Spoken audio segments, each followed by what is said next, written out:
नमस्कार, hot topic में आपका स्वागत है। मैं हूं अखिलेश शर्मा।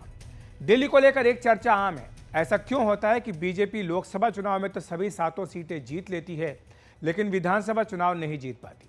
ऐसा उन मतदाताओं के कारण होता है जो लोकसभा और विधानसभा चुनाव में अलग अलग ढंग से वोट डालते हैं। अगर ऐसा है तो उनके रुख बदलने से इस बार चुनाव परिणाम पर क्या असर होगा, इस पर आगे चर्चा करेंगे। लेकिन पहले इलेक्शन एक्सप्रेस।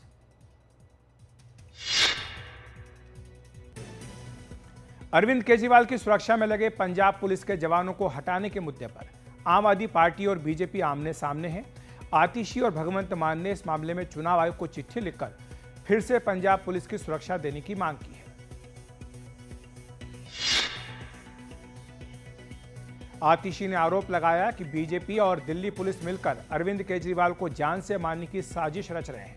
आतिशी ने कहा कि 23 जनवरी को भी केजरीवाल पर हमला किया गया।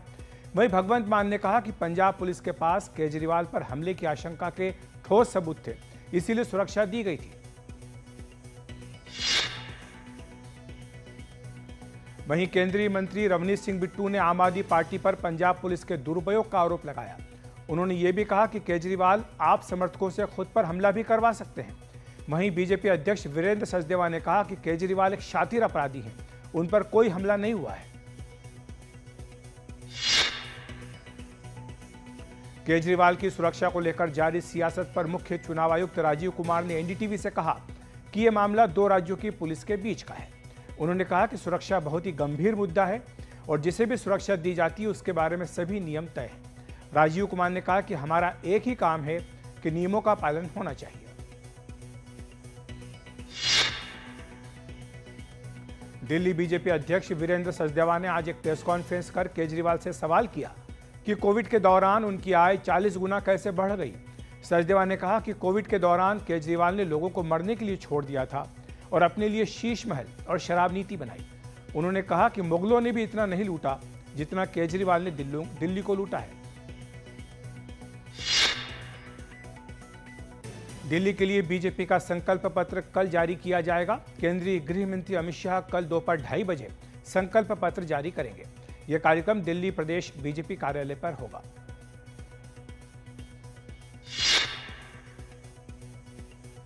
दिल्ली के रण में गृह मंत्री अमित शाह कल से उतरने जा रहे हैं। कल दिल्ली में वो 2 जनसभाओं को संबोधित करेंगे। ये रैलियां त्रिनगर और राजौरी गार्डन इलाके में होंगी। राजौरी गार्डन से मनजिंदर सिंह सिरसा और त्रिनगर से तिलक राम गुप्ता बीजेपी के उम्मीदवार हैं।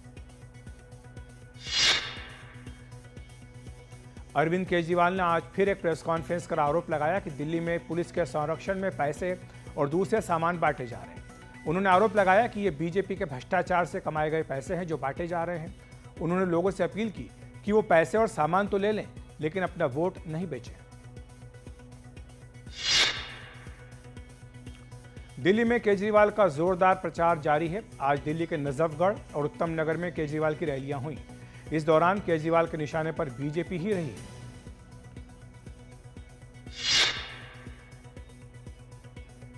दिल्ली के मुख्यमंत्री आतिशी पर बीजेपी नेता रमेश बिधूड़ी ने बड़ा हमला किया है। एनडीटीवी से एक्सक्लूसिव इंटरव्यू में रमेश बिधूड़ी ने कहा कि आतिशी एक्सीडेंटल मुख्यमंत्री हैं। उन्होंने ये भी कहा कि दिल्ली में बीजेपी का मुख्यमंत्री पद का उम्मीदवार कमल निशान ही है। मुख्यमंत्री कौन होगा यह पार्टी तय करेगी। और दिल्ली का मतदाता लोकसभा चुनाव में अलग और विधानसभा चुनाव में अलग ढंग से वोट डालता है।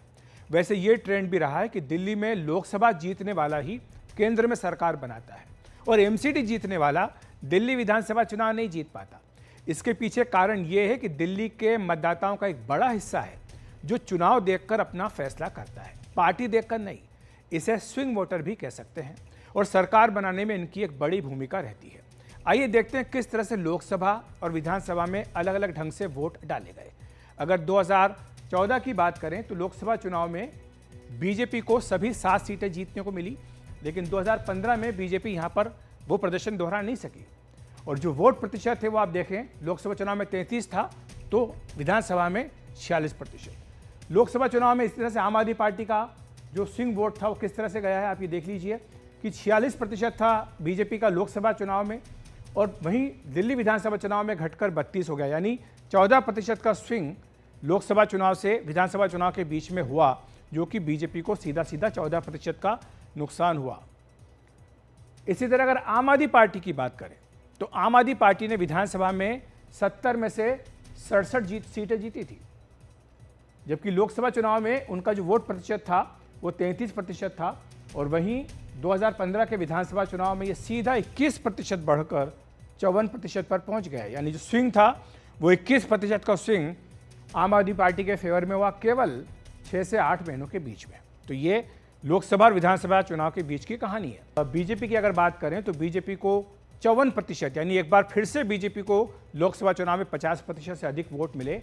और अब देखना होगा कि 2025 के विधानसभा चुनाव में क्या होता है, क्या पॉजिटिव स्विंग होता है या नेगेटिव स्विंग होता है, इसी पर काफ़ी कुछ निर्भर करेगा। हम आगे चलकर आपको ये आंकड़े भी दिखाएंगे कि अगर आम आदमी पार्टी का कुछ वोट कम होता है तो बीजेपी को किस तरह से फ़ायदा पहुंच सकता है।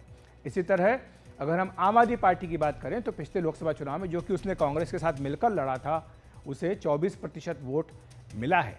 इस बार विधानसभा चुनाव में क्या होगा, प्रश्न चिन्ह लगा हुआ है। देखना होगा कि क्या ये ट्रेंड कायम रहेगा कि लोकसभा में हारते हैं, विधानसभा में जीतते हैं, ये देखने की बात होगी। इसी तरह अगर कांग्रेस का देखें, जिसने कि आम आदमी पार्टी के साथ मिलकर चुनाव लड़ा था, 4% पर ही कांग्रेस इसमें टिकी रही। और अब ये देखना होगा कि विधानसभा चुनाव में क्या होता है। तो इसी पर चर्चा करने के लिए हमारे साथ अमिताभ तिवारी जी जुड़ रहे हैं, चुनाव विश्लेषक हैं।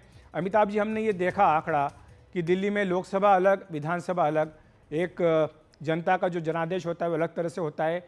इसमें स्विंग वोटर्स की कितनी बड़ी भूमिका है आपके हिसाब से?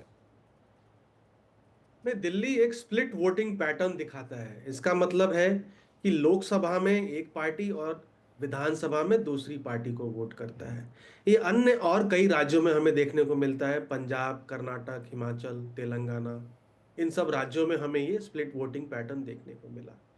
अब लगभग 30% वोटर जो हैं वो 2019 में लोकसभा में भाजपा या कांग्रेस को वोट किए थे और विधानसभा में उन्होंने आम आदमी पार्टी को वोट किया। इसका मतलब है ये 30% वोटर जो है वो नॉन आइडियोलॉजिकल है, किसी एक पार्टी का वोटर नहीं है, एक फ्लोटिंग वोटर या स्विंग वोटर है। लोकसभा में ब्रांड केजरीवाल, लोकसभा में ब्रांड मोदी और विधानसभा में ब्रांड केजरीवाल के लिए वोट करता है। और इंटरेस्टिंग बात यह है कि 2000 जो 30% वोट है ये बिल्कुल बराबर 15% और 15% कांग्रेस पार्टी और भाजपा से आम आदमी पार्टी की तरफ और आम आदमी पार्टी से भाजपा की तरफ मूव करता है। तो जो कांग्रेस पार्टी और आम आदमी पार्टी के वोट में के बीच में वोट मूव हो रहा है उसको आप एंटी बीजेपी वोट कह सकते हैं, क्योंकि वो विधानसभा में आम आदमी पार्टी ज्यादा मजबूत स्थिति में होती है और लोकसभा में कांग्रेस नेशनल पार्टी है, बड़ी पार्टी है, इसलिए वो वोटर कांग्रेस को वोट करता है। ये लार्जली माइनॉरिटीज, दलित हो सकते हैं। अब जो बीजेपी और आम आदमी पार्टी में वोटर मूव कर रहा है वो कौन है? वो मिडिल क्लास वोटर हो सकता है जो भाजपा को वोट करता है लोकसभा में, आम आदमी पार्टी को, क्योंकि एक party with a difference anti corruption plan है। लाभार्थी हो सकते हैं जो सेंट्रल गवर्नमेंट स्कीम्स की वजह से भाजपा को वोट करते हैं और स्टेट गवर्नमेंट स्कीम्स की वजह से आम आदमी पार्टी को वोट करते हैं। तो आम आदमी पार्टी का कोर वोट ब्लॉक बहुत कम है, 20 से 25% ही है, और भाजपा का 35 से 40% है। आम आदमी पार्टी बोरोड वोट पे डिपेंड करती है, यानी 15% उसको वापस लेना है कांग्रेस पार्टी से और 15% उसको वापस लेना है भाजपा से। अगर ये बोरोड वोट या स्विंग वोटर आम आदमी पार्टी को वोट नहीं करेगा तो आम आदमी पार्टी मुश्किल में फंस जाएगी। तो ये बहुत ही दिलचस्प आपने आंकड़ा बताया कि जो बोरोड वोटर्स हैं, यानी उधार के मतदाता हैं, जो कि विधानसभा चुनाव में आम आदमी पार्टी के साथ आ जाते हैं। लेकिन अमिताभ जी, इसी से जुड़ा सवाल ये भी है कि पिछला लोकसभा चुनाव कांग्रेस और आपने मिलकर लड़ा, क्या आपको लगता है कि इन दोनों में एक दूसरे का वोट ट्रांसफर हुआ? क्योंकि अगर होता तो ये आंकड़ा अगर जो बन रहा है दोनों की फिगर मिलाकर के, यही वास्तविक आंकड़ा है जो बीजेपी के खिलाफ का वोट है। हाँ, अगर आप देखेंगे 2019 में भी जब अलायंस नहीं था उस वक्त भी यही मूवमेंट था, 36% का मूवमेंट हुआ था, और इस बार 30% स्विंग वोटर है, लगभग बराबर ही है। और दोनों का वोट शेयर अगर आप ऐड कर लें तो दोनों का वोट शेयर मिलाकर के 2019 में 24 और 18 था, 42%, और 2024 में भी 24 और 18 42% है। सिर्फ इंटरचेंज हो गया है, आम आदमी पार्टी का वोट ज्यादा हो गया, कांग्रेस पार्टी का कम। ये एक कॉम्प्लीमेंट्री वोट है, दोनों का वोट आपस में सीमलेसली मूव करता है, क्योंकि ज्यादा मुस्लिम और सिख मतदाता कांग्रेस को वोट कर देते हैं लोकसभा में और आम आदमी पार्टी को विधानसभा में। इसीलिए कहा जा रहा है कि अगर कांग्रेस पार्टी अच्छा करेगी, 1%, 2%, 5%, जितना भी अच्छा करे, 10% वोट शेयर, तो वो आम आदमी पार्टी के वोट में ही सेंध मारेगी, भाजपा के वोट बैंक में नहीं। एमसीडी 2017 में हमने देखा है, जी। कांग्रेस अच्छा करी, आम आदमी पार्टी हार गई। 2022 में भी जब कांग्रेस अच्छा करी तो आम आदमी पार्टी को स्ट्रगल करना पड़ा जीतने के लिए। अमिताभ जी, लेकिन एक जो दिलचस्प बात हमने शुरुआत में कही थी कि जो दिल्ली में लोकसभा का चुनाव जीतता है वो पार्टी केंद्र में चुनाव जीतती है, और जो एमसीडी का चुनाव जीतता है दिल्ली में, वो दिल्ली विधानसभा का चुनाव नहीं जीत पाता। कम से कम ये पिछले कुछ समय का ट्रेंड रहा है। इस फेनामिना के पीछे आप क्या कारण मानते हैं?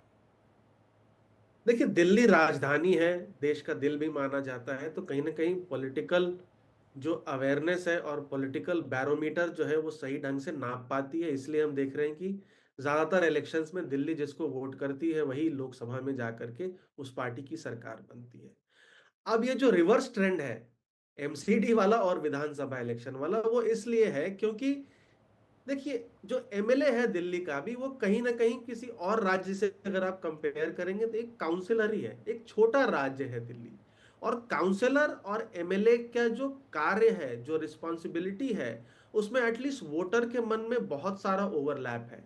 तो जब आप एमसीडी का इलेक्शन जीत लेते हैं तो क्या होता है कि जो एमसीडी लेवल पे रिस्पॉन्सिबिलिटीज है, सफाई, civic issues, garbage issues, cleaning issues etcetera, उसका भुगतान जो है वो कहीं ना कहीं उस पार्टी को करना पड़ता है जी। विधानसभा चुनाव में। जो बीजेपी को करना पड़ा, 15 साल वो एमसीडी में रही, लेकिन 15 साल वो चुनाव बार बार हारती रही, क्योंकि उसका खामियाजा कहीं ना कहीं उसको विधानसभा में भुगतना पड़ा। इसीलिए इस बार कहा जा रहा है कि triple layer of anti incumbency आम आदमी पार्टी की है। एक सीएम लेवल पे क्योंकि करप्शन एलिगेशंस है, एक एमएलएस पे क्योंकि 26 सीटों पे आम आदमी पार्टी 3 बार से लगातार जीत रही है, 20 सीटों पे इसलिए उसने खुद ही चेंज कर दिए कैंडिडेट, 2 लोगों के उन्होंने खुद ही सीटें बदल दी हैं इस कारण से, और एमसीडी चुनाव में भी वो आ चुकी है। देखिए, पहले क्या विक्टिम कार्ड प्ले करती थी आम आदमी पार्टी चुनावों में, कि वो सैंडविच सरकार है, जी। ना उसको सेंट्रल गवर्नमेंट काम करने दे रही है और ना भाजपा काम करने दे रही है एमसीडी में। अब जब वो डिफ्लेक्ट कर दी थी ब्लेम बीजेपी पर एमसीडी के नॉन परफॉर्मेंस का, वो इस बार कर नहीं सकती, इसलिए ये चुनाव जो है वो क्लोज कॉन्टेस्ट हो गया। शुक्रिया आपका अमिताभ जी, बहुत ही दिलचस्प जानकारी आपने दी है, बहुत ही दिलचस्प आंकड़े हमने दर्शकों के सामने रखे हैं।